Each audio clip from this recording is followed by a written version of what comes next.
Católicos e protestantes, dois ramos dentro do cristianismo que caminham por perspectivas totalmente diferentes. Há séculos eles caminham separados. Mas o que realmente causou essa divisão? Será que foi apenas uma disputa religiosa? Será que foi uma revolta política? Ou uma profunda mudança filosófica e teológica da forma de pensar? Na forma de compreender a fé e a graça de Cristo. Então vamos lá, se vocês gostam desse tipo de assunto, cristianismo, teologia e filosofia, não se esqueça de se inscrever e deixar o seu like, que isso é muito importante. Então hoje nós vamos entender de forma profunda e histórica as raízes desse certo conflito entre católicos e protestantes, que deram origem à maior ruptura da história da igreja. E mais do que isso, vamos entender como essas diferenças moldaram o mundo moderno e continuam até hoje nos influenciando.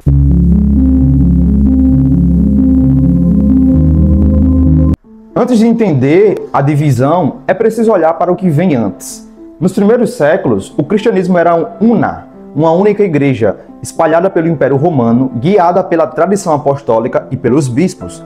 Os concílios ecumênicos, o Niceia, Constantinopla, Efésio, Calcedônia, definiam as doutrinas fundamentais da fé, como a Trindade e a natureza de Cristo. Mas com o passar dos séculos, Roma foi assumindo ali a liderança espiritual, especialmente após a queda do Império Romano. O bispo de Roma, o Papa, passou a ser visto como o próprio sucessor de Pedro, e essa autoridade ela se consolidou. Na Idade Média, surgiu o sistema escolástico que uniu fé e razão, com nomes como Santo Agostinho e mais tarde São Tomás de Aquino. O catolicismo medieval era uma síntese entre filosofia aristotélica e teologia cristã. Razão e fé não eram opostas, mas complementares. Mas com o passar do tempo, essa estrutura começou a apresentar rachaduras. A igreja medieval começou a acumular poder político, riquezas e influência. E junto com isso, vieram abusos, como a venda de indulgências e a corrupção moral do clero. O mundo estava mudando. O Renascimento valorizava o retorno às fontes originais. O humanismo colocava o homem no centro da reflexão. E os reinos nacionais começavam a se fortalecer, desejando menos interferência de Roma. E em meio a tudo isso, muitos cristãos sinceros começaram a questionar: será que a igreja realmente está refletindo o verdadeiro evangelho de Cristo? Aqui foi onde começou. Foi nesse cenário que surge um monge alemão chamado Martinho Lutero. E aí é justamente nessa época que ele entra em cena.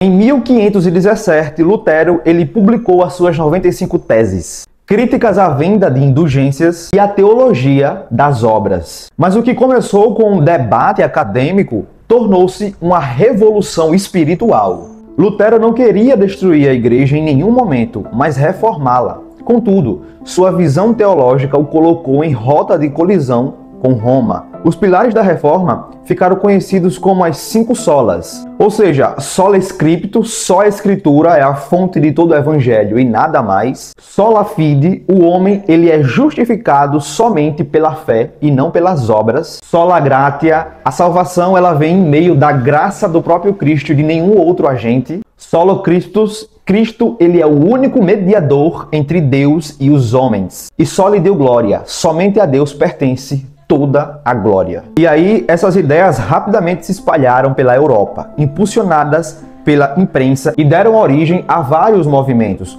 O luteranismo na Alemanha, o calvinismo na Suíça e França e o anglicanismo na Inglaterra. O cristianismo, antes unido a Roma, agora estava sob vários fragmentos separados. E depois de toda essa revolução, depois de toda essa separação, o catolicismo ele também se pronunciou. O catolicismo respondeu com um concílio de Trento, em 1545. Esse concílio foi um marco. Ele reafirmou as doutrinas católicas sobre os sacramentos, a tradição e a autoridade do Papa. mas também reconheceu a necessidade de reformas morais e combateu os abusos. A igreja fundou novas ordens religiosas, como a Companhia de Jesus, dos jesuítas, que se tornaram defensores intelectuais e missionários da fé católica. Assim, o catolicismo se fortaleceu internamente, enquanto que o protestantismo ele só se espalhava externamente. Mas agora nós vamos entrar no coração de toda essa questão.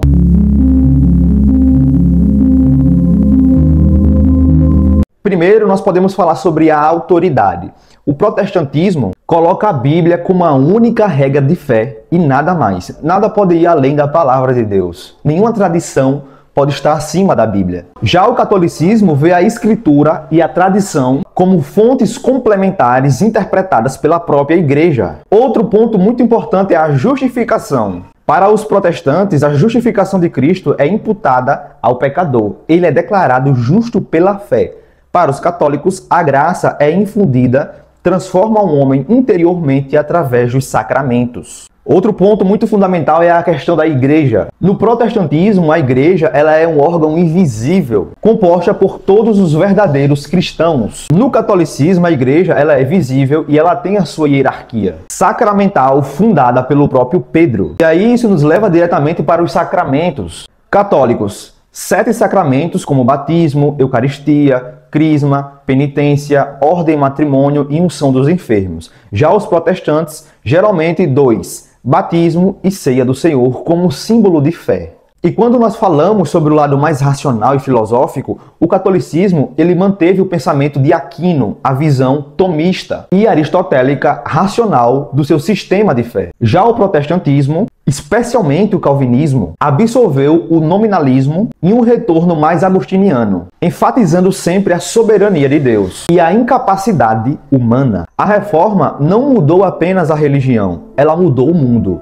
Politicamente, enfraqueceu o poder da igreja sobre os reinos, culturalmente, impulsionou a alfabetização e a leitura pessoal da Bíblia, filosoficamente, abriu caminho para a modernidade e também para o individualismo. E segundo Max Weber, também deu origem à ética protestante do trabalho, que influenciou, de certa forma, o capitalismo moderno.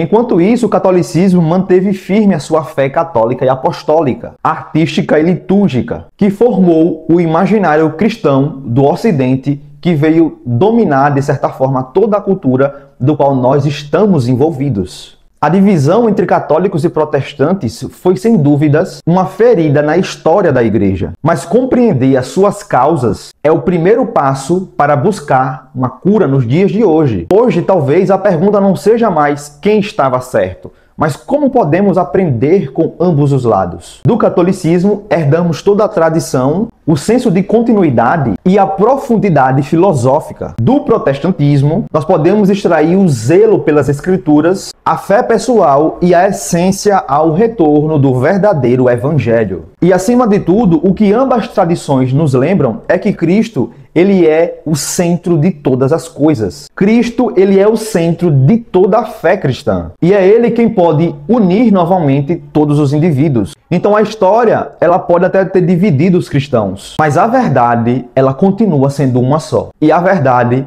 ela é exatamente Jesus Cristo. Então aqui, gente, eu espero que vocês tenham gostado desse conteúdo mais voltado para a história da igreja. Não se esqueçam de deixar o seu comentário porque eu quero muito saber, né? Até o próximo vídeo e eu espero vocês.